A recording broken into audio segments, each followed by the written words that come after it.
Olá, queridos alunos de Estratégia, tudo bem? Bom, me chamo Marcos Girão, sou professor com muita alegria e orgulho dessa equipe Estratégia Concursos e analista do Banco Central do Brasil, do Departamento de Segurança do Banco.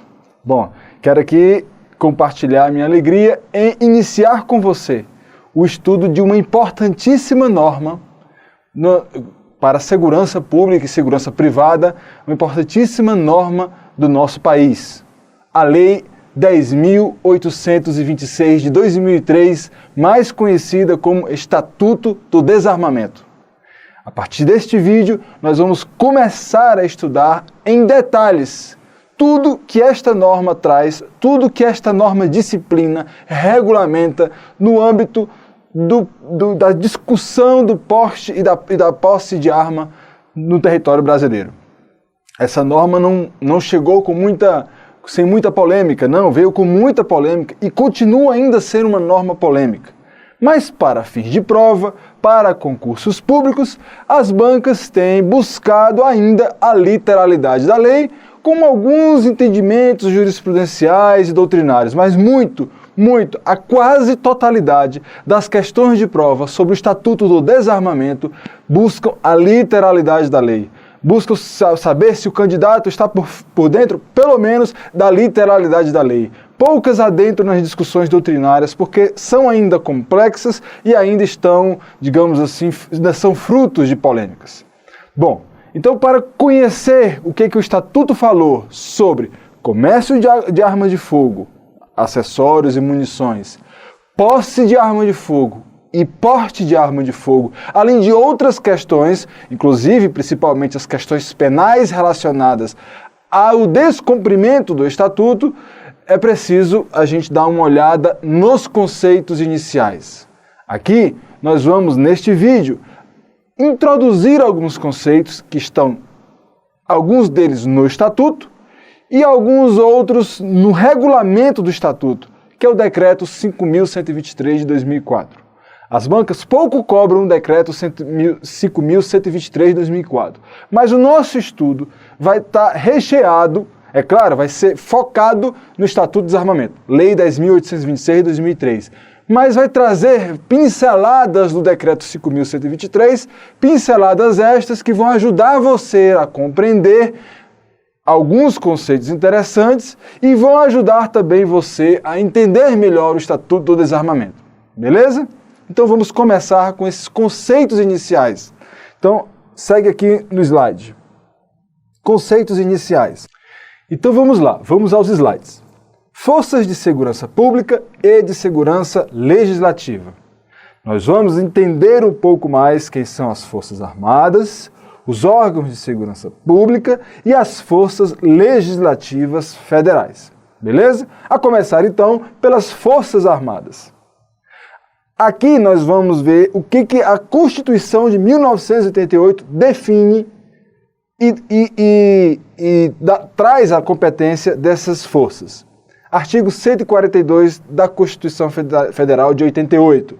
As Forças Armadas, constituídas pela Marinha, pelo Exército e pela Aeronáutica, são instituições nacionais, permanentes e regulares, organizadas com base na hierarquia e na disciplina, sob a autoridade suprema do Presidente da República e destinam-se à defesa da pátria, à garantia dos poderes constitucionais e, por iniciativa de qualquer um destes poderes, garantia da lei e da ordem. Então, Força Armada, Marinha, Exército e Aeronáutica têm basicamente duas grandes atribuições constitucionais: defender a pátria, as suas fronteiras, defender a pátria internamente e externamente, e a garantia dos poderes constitucionais.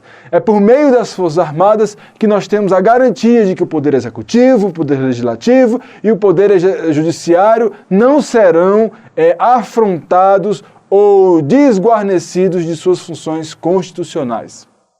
Bom, mas tem uma terceira função. A terceira função, que normalmente não é privativa das Forças Armadas, ela poderá ser exercida pelas Forças Armadas, que é a garantia da lei e da ordem. mas isso não acontece naturalmente. A garantia da lei e da ordem, olha aqui de novo, as Forças Armadas só vão exercer a garantia da lei e da ordem por iniciativa destes poderes constitucionais. Beleza? Bom, vamos agora aos órgãos de segurança pública. Professor, para mim tudo era a mesma coisa. Órgãos de segurança pública, Força Armada. Não. Força Armada, como nós acabamos de ver, eminentemente tem a função de defesa da pátria. Fronteiras, a defesa interna e a defesa em âmbito externo, quando assim necessário. E a garantia dos poderes constitucionais, a garantir que o poder executivo, legislativo e judiciário tenham legitimidade para exercer as suas funções. Além também de garantir da lei e da ordem quando esses poderes necessitarem. Bom, mas há outros órgãos que precisam cuidar dos problemas internos referentes à segurança pública. São estes aqui. Estão lá no artigo 144 da Constituição Federal de 88. A segurança pública, dever do Estado, direito e responsabilidade de todos, é exercida pela preservação da ordem pública e da incolumidade das pessoas e do patrimônio, através dos seguintes órgãos. Antes de ver os órgãos, já estão aqui, mas antes de ver os órgãos, saiba, Força Armada, Defesa da Pátria, garantia dos poderes constitucionais, garantia da lei e da ordem quando assim for necessário, quando assim for requisitado por esses poderes. Bom, já os órgãos de segurança pública, a função deles é o quê? Preservar a ordem pública. É uma função eminentemente interna. É preservar para que a ordem pública interna esteja normal. E mais, preservar também a incolumidade das pessoas, a minha integridade, a sua integridade. E não só das pessoas, do patrimônio, seja ele patrimônio público em geral ou em determinados casos patrimônio privado também. Então, é a segurança das pessoas, do patrimônio, a incolumidade das pessoas, do patrimônio e também a preservação da ordem pública. Quem são os órgãos responsáveis por isso? Está aqui. Polícia Federal, Polícia Rodoviária Federal, aqui os símbolos deles, né? Eu trouxe aqui só para ilustrar melhor. Polícia Ferroviária Federal, professor, pelo amor de Deus, nunca ouvi falar em Polícia Ferroviária Federal, mas tem, né? A PFF existe, ela é como as nossas ferrovias, né? A infraestrutura do nosso país em termos de ferrovia é triste, então também ficou triste a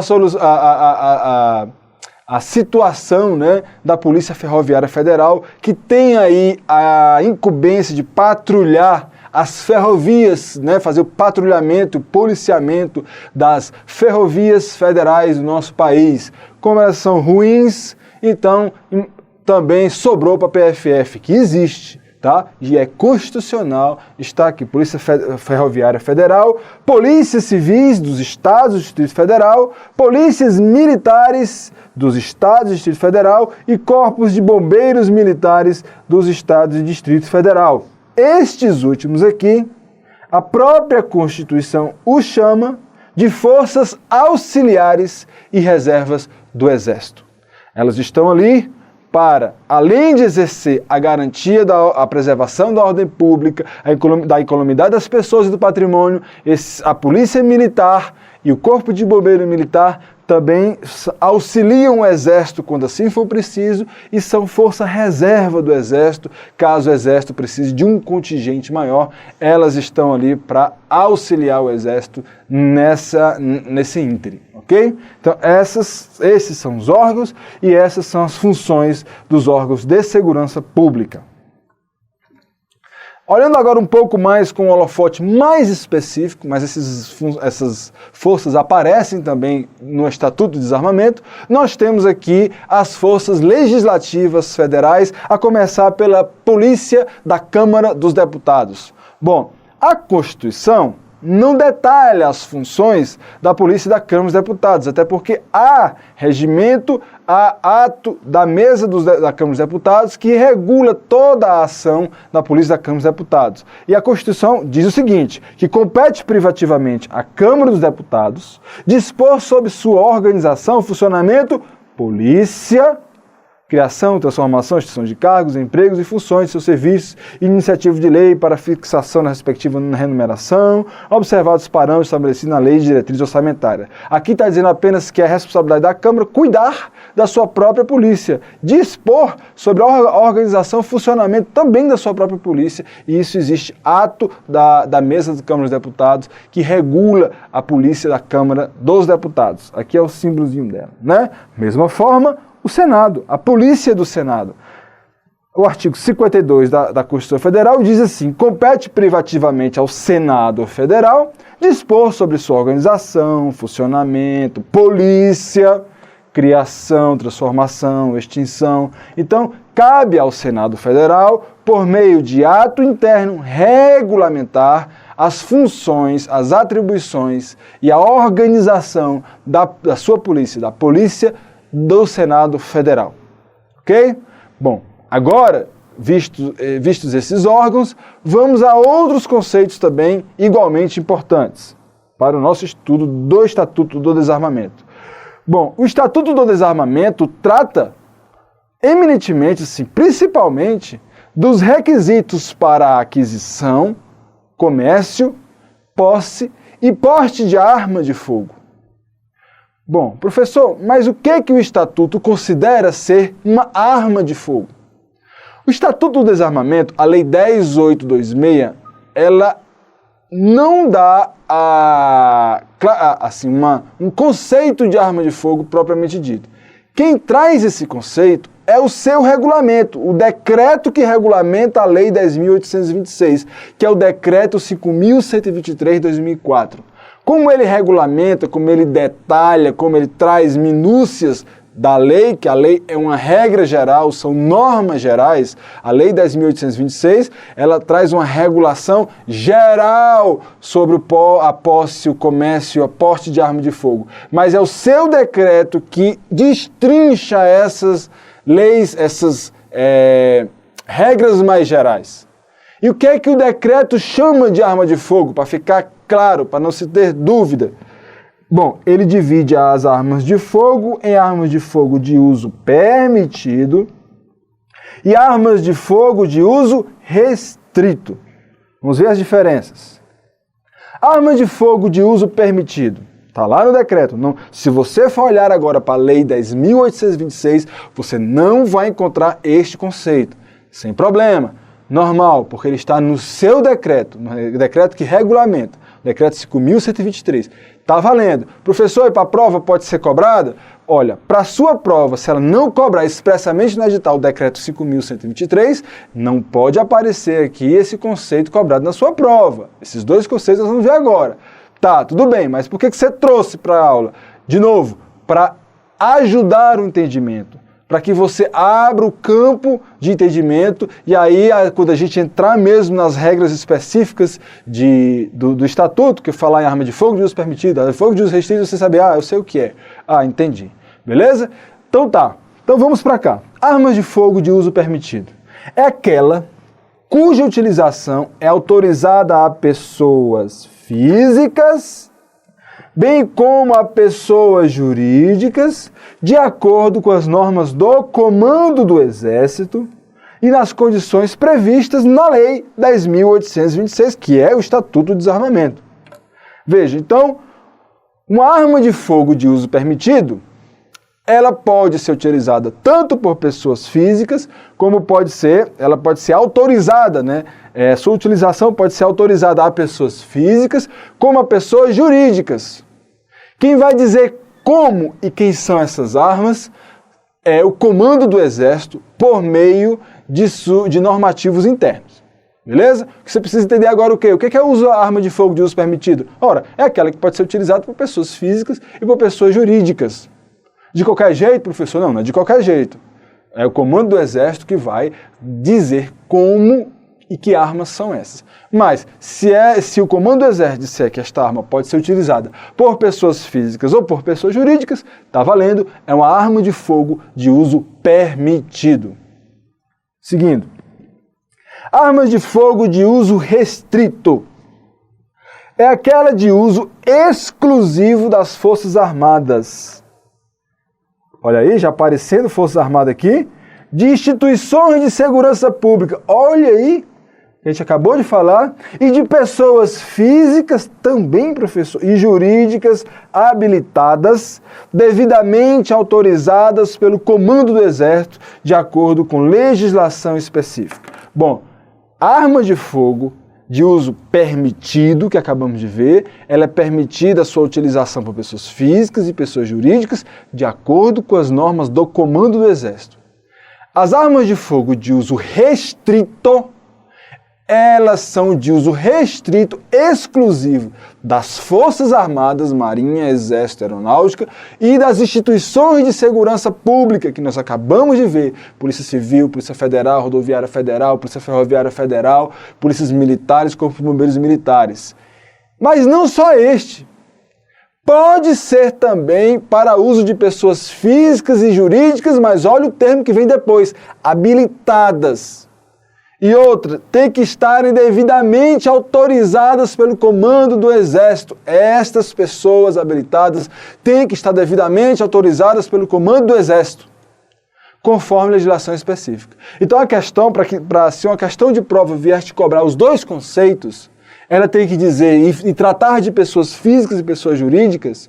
Veja, no conceito de uso permitido, não está dizendo que são pessoas físicas ou jurídicas habilitadas, devidamente autorizadas pelo Comando do Exército. Está dizendo que são armas que são permitidas para pessoas físicas e pessoas jurídicas, vamos voltar aqui, de acordo com as normas do Comando do Exército. Já a de uso restrito, bom, você já sabe que são aquelas de uso exclusivo da Força Armada, dos órgãos de segurança pública. Mas em se tratando de pessoas físicas e pessoas jurídicas, estas têm que estar habilitadas, a questão tem que dizer isso, devidamente autorizadas pelo Comando do Exército. Ok? Dois conceitos importantes. Agora você já sabe, quando eu falar de arma de fogo de uso permitido, de quais armas estou tratando. De armas de fogo de uso restrito, você já sabe de quais armas eu estou falando. Ok? Mais um conceito importante. Antes dele, um detalhe, um destaque, na verdade.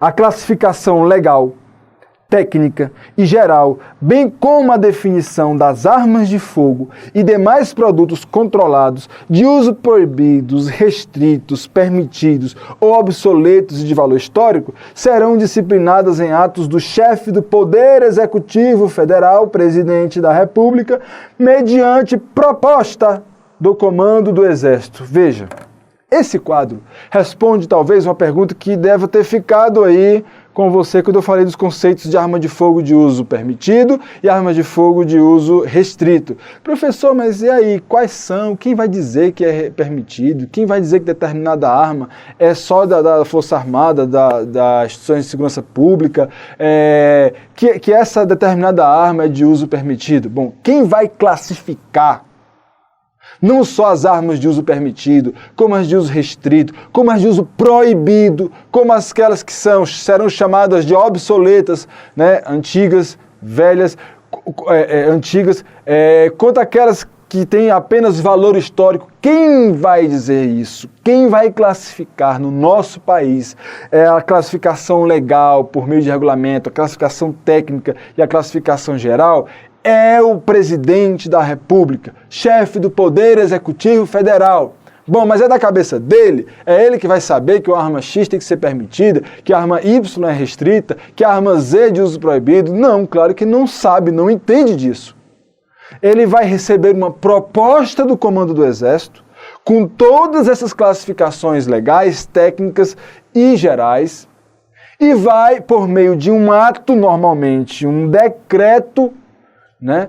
Não fala aqui qual é o ato, por meio de um ato, o chefe do Poder Executivo vai dizer assim: aceito a proposta, tá certo, tudo bem, você, Comando do Exército, entende que essas armas têm que ser de uso permitido, que estas outras de uso restrito, estas aqui serão armas de uso proibido e temos aqui as obsoletas de valor histórico. Você entendeu porque você é especialista no assunto, então eu vou, por meio de ato, determinar, regulamentar no nosso país a classificação dessas armas.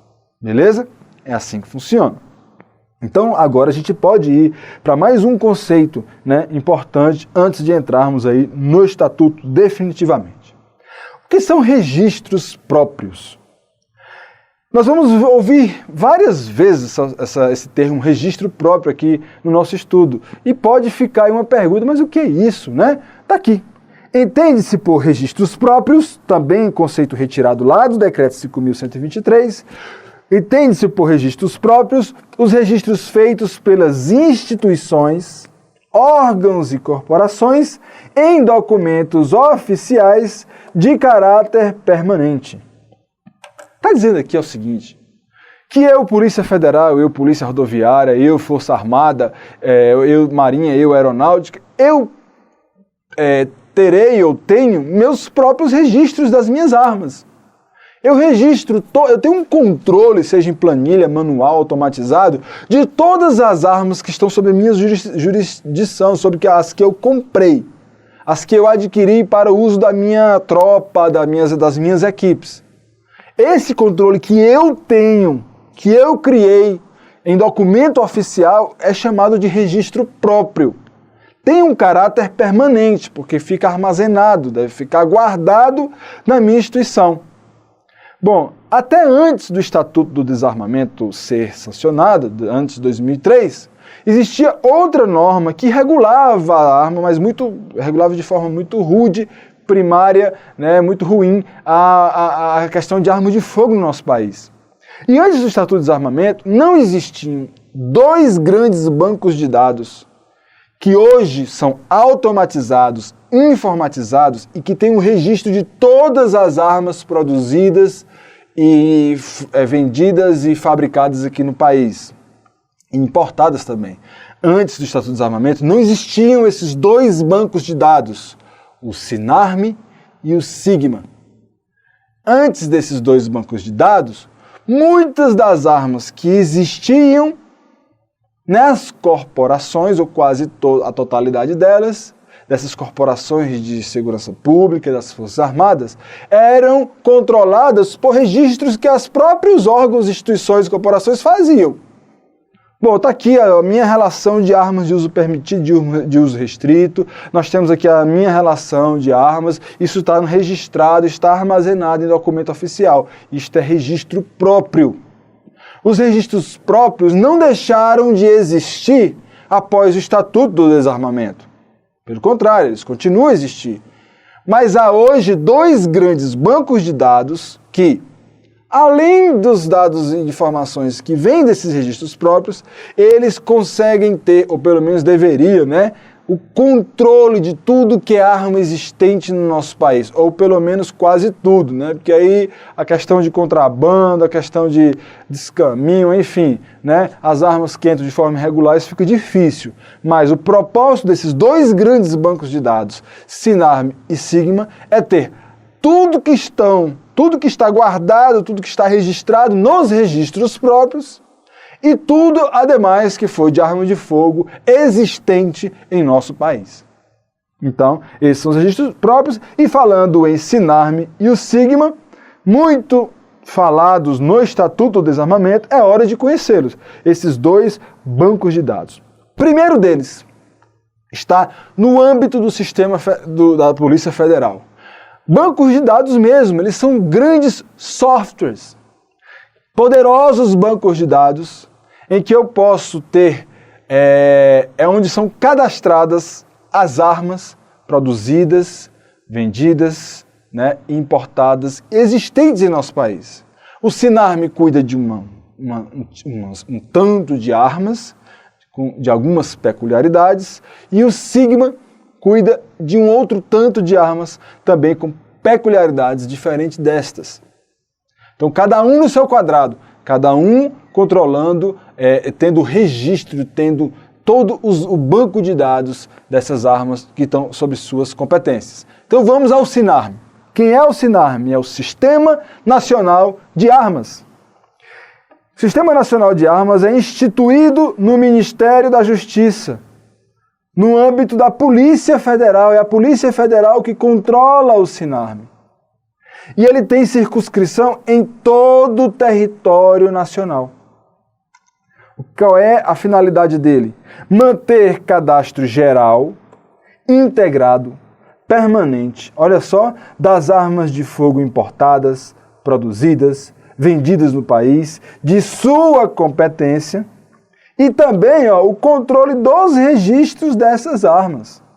Então veja, o Sinarme ele tem a finalidade de manter o cadastro, cadastrar tudo que é arma de fogo importada, produzida e vendida no país. Mas são todas mesmo, professor? Todas de sua competência. Professor, mas quais são as armas de competência do Sinarme? Quais são as armas de competência dele que ele vai ter que ter um cadastro de todas elas? Bom, isso está no Decreto 5.123, não serão alvos do nosso estudo do Estatuto, especificamente. É um tanto de armas que estão sob responsabilidade do Sinarme. Beleza? Bom, mas vai manter o cadastro geral, integrado e permanente das armas de fogo importadas, produzidas e vendidas no país.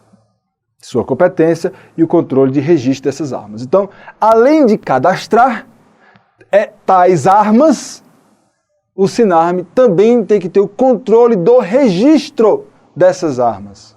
Professor, qual é a diferença de cadastro e registro? Vamos conhecer quando estudarmos o registro da arma de fogo. Mas o cadastro é apenas, foi fabricado, deixa eu cadastrar aqui o número de série, tal. Beleza, cadastrei. O registro, alguém adquiriu essa arma. Se alguém adquiriu essa arma agora tem um dono, ela tem então a certidão de nascimento, que é o certificado de registro dessa arma. Esse certificado traz as características não só da arma, mas como também de seu proprietário. Aí tá. O Sinarme também tem que ter o controle de quem é esse proprietário, quem foi que adquiriu essa arma que já estava nele cadastrada. Ok? Sigma. O Sigma é outro poderoso banco de dados do nosso país. É um sistema informatizado, chamado de Sistema de Gerenciamento Militar de Armas. Pelo próprio nome, você já deve perceber que são armas um pouco mais específicas. E são mesmo. Você vai ver, quando tivermos uma aula especificamente, vídeos especificamente sobre o Decreto 5.123, que ao Sigma, as armas de uso restrito das Forças Armadas, dos órgãos de segurança pública, são de competência, o cadastro delas é de competência do Sigma. Enquanto as armas de uso permitido, o cadastro delas, em geral, o cadastro delas é de competência do Sinarme. Bom, então o Sigma, que é o Sistema de Gerenciamento Militar de Armas, ele é instituído no Ministério da Defesa, no âmbito do Comando do Exército. Tem circunscrição em todo o território nacional, finalidade de manter, mesma finalidade do Sinarme, manter cadastro geral, permanente, integrado das armas de fogo importadas, produzidas e vendidas no país, mas aquelas armas de fogo de competência dele, do Sigma. E das armas de fogo que constam, olha o quê? Dos registros próprios. Olha a diferença. O Sigma, enquanto o Sinarme é instituído no âmbito do Ministério instituído no Ministério da Justiça, né, no âmbito da Polícia Federal, o Sigma é instituído no Ministério da Defesa, no âmbito do Comando do Exército. Tem a mesma finalidade, cadastro geral. Quando eu falo em cadastro, é a mesma finalidade. Cadastro geral, integrado e permanente de todas as armas de fogo produzidas, importadas e vendidas no país. Beleza, aquelas que são de competência do Sigma. Quem vai dizer quais são as de competência do Sigma? O Decreto 5.123. Não é foco do nosso estudo ainda.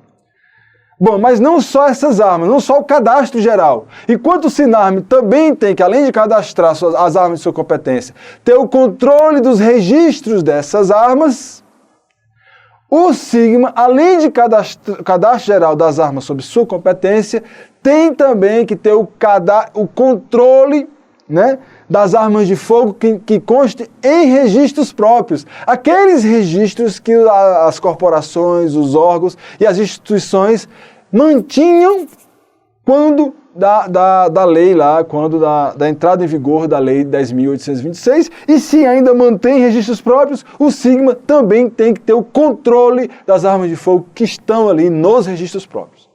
Então, essa é a diferença entre o Sinarme e o Sigma. Sinarme, instituída pelo Ministério da Justiça, no âmbito da Polícia Federal. Sigma, instituído no âmbito do Ministério da Defesa, aliás, instituído pelo Ministério da Defesa no âmbito do Comando do Exército. Ambos têm circunscrição em todo o território nacional. Ambos têm a finalidade de fazer cadastro geral das armas, cadastro geral, integrado e permanente, das armas de fogo produzidas, importadas e vendidas no país. Além disso, o SINARME tem que ter o controle dos registros das armas de fogo sob sua competência, aquelas adquiridas pelo cidadão, tal. Enquanto isso, o SIGMA tem que ter o controle das armas de fogo que constam em registros próprios dos órgãos, corporações, instituições de segurança pública, Forças Armadas. Beleza? Bom, sabendo de fazer essa diferença, a gente vai seguir em frente. Beleza? Ó, detalhe. A Lei 10.826 pouco trata do SIGMA. Quem vai tratar do SIGMA especificamente é o Decreto 5.123. Como o nosso foco aqui é a Lei 10.826, ela trata muito do SINARME. E mais na frente vamos falar bem mais sobre ele. Beleza? Aqui é um resumo, né? Esse vídeo aqui traz um resumo. SINARME instituído no âmbito do Ministério da Justiça e funciona no âmbito da Polícia Federal. SIGMA instituído pelo Ministério da Defesa e funciona no âmbito do Comando do Exército. Ok. Então, é com esses conceitos iniciais que nós finalizamos esse vídeo. No próximo vídeo, entraremos nas competências do SINARME. Essas estão regulamentadas no artigo 2 da Lei 10.826. E aí, é importante conhecê-las bem, porque as bancas gostam muito de cobrar em provas. Ok? Até lá!